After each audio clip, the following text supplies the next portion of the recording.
Having surpassed 1,000 completed anime, it's time to review my old favorites and find out what holds up. I'm Sacrabolic, your envoy of hope, and this is Anime Favorite Search.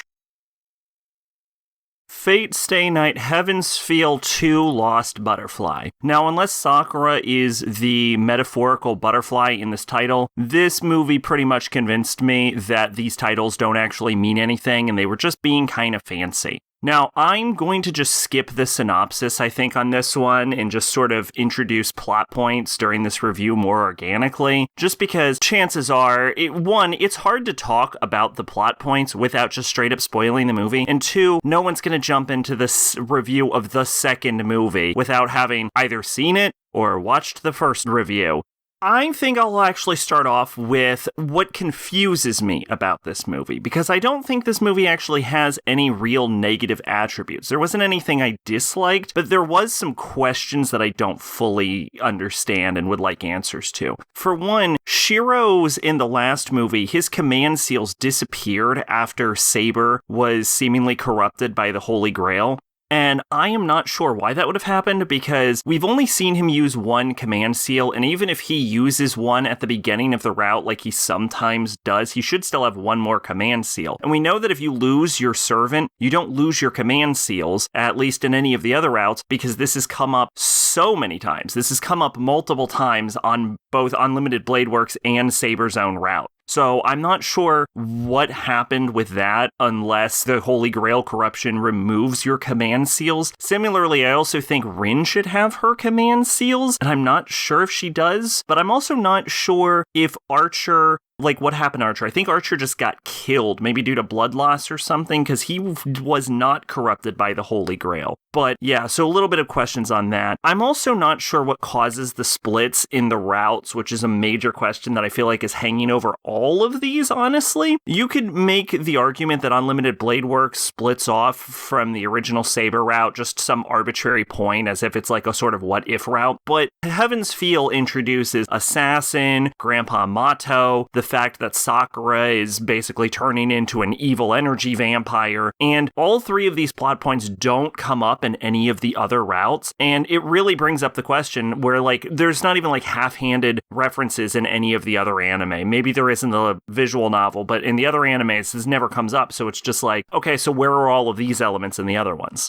Now, this movie probably does, probably not 100% true. It's possible that Sakura gets subdued earlier in other routes and it's just not brought up because she's usually just used as a Holy Grail vessel, except for when she wasn't, I think what was that? On Unlimited Blade Works, wasn't it? Something like that. But anyway, doesn't particularly matter because it is mentioned that there were people that were getting killed and disappearing throughout the cities and the other routes, and my assumption was always that it was being caused by Caster or Ryder, because we're told that Caster and Ryder are both doing those things, but this movie seems to imply that it's actually been Sakura the whole time, and then maybe one or two of them are Caster and Ryder. Maybe it was just a combination of all of them. Maybe Sakura doesn't go ballistic in any of the routes. It's not fully clear.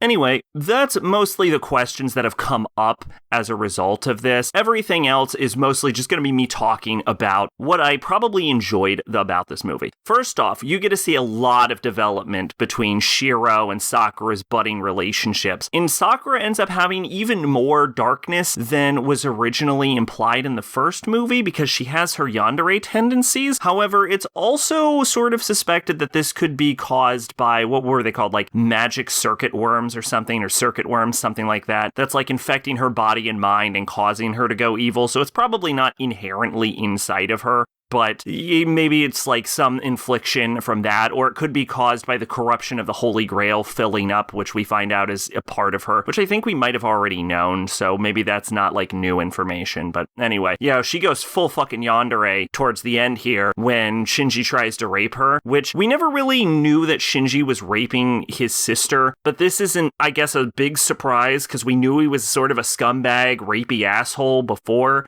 So this isn't a big change. What I do like is that Heaven's Feel portrays Shinji as a sort of pathetic, in-over-his-head loser that he's portrayed in the original route, but it also, just like in the Unlimited Blade Works anime, just like with Shiro, he maintains his sort of edgy darkness that he had in UBW.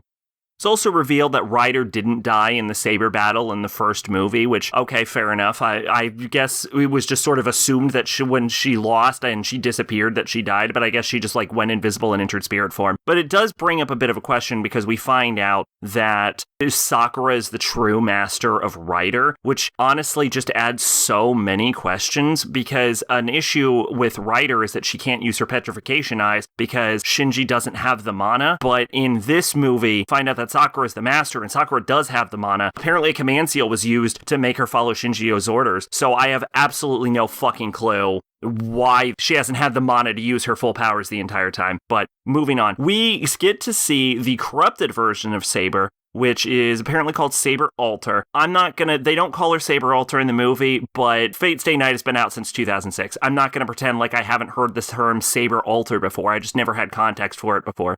And we get to see Saber being used by presumably the Holy Grail, although it's implied to be Grandpa Mato at the beginning, but it's probably Sakura just spamming the shit out of Excalibur, which, holy shit, Excalibur spam is fucking terrifying. But we also get to see this take out Hercules, which we know that Excalibur can take out Hercules, because we know it kills 5 lives, which is, if anything, impressive, because Herc tanks through like 3 of them, and this motherfucker does not have 15 lives. And there's also a scene where he starts getting corrupted by the Holy Grail, and then Ilya yells for him, and he just fucking beast modes out of the Holy Grail corruption, and he's like, fuck you, I'm Hercules, because even in death, he surpasses his own legend. That whole fight scene is fucking badass. And you also get to see the fucking fight between Archer and Assassin, which in my head I was like, there's no fucking way Assassin should be able to win this, and he kind of fucking doesn't. But he does survive because our Assassin is supposed to be like the high tier, like main focus villain in this one. And we do get to see Archer. We don't get to see a full unlimited Blade Works drop, but we do get to see him summon Ro-Ias to block the Grail Beam, which is a fucking badass scene. So Archer gets his time to shine. And it does make sense because we know how fucking strong Archer is, that it's always kind of weird if he ever goes down.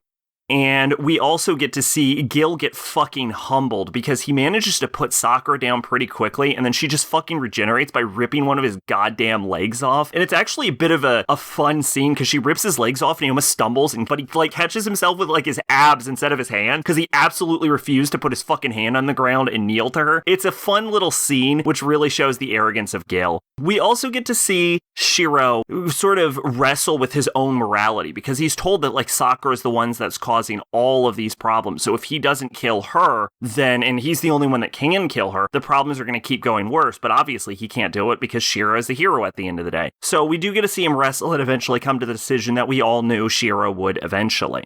Honestly, there's probably nothing I dislike about this movie. It was just genuinely good, from the romantic feelings and the jealousy that we get to see Sakura undergo, and the reveal that Sakura is Rin's twin, which sort of clarifies the relationship, or not twin, sister, that clarifies the relationship they've had since the beginning, to the exciting action scenes, to the dark, tense emotions, to the moments where you're genuinely not sure what's going to happen unless you already knew the story before, which I definitely didn't. Like, when Sakura gets fucking shot with Gates of Babylon, I'm like, whoa, what the fuck is going to happen from now on? Especially because this is just after the sex scene that she has with Shiro. So, I'm both excited and terrified to see where this trilogy is going in the third entry. If only because, like, the first 2 movies are so good, and I'm really worried they're going to fuck up at the end. I hope they don't, but I don't have the most faith in the franchise going into the third film. But as for Lost Butterfly, this movie was fucking fantastic.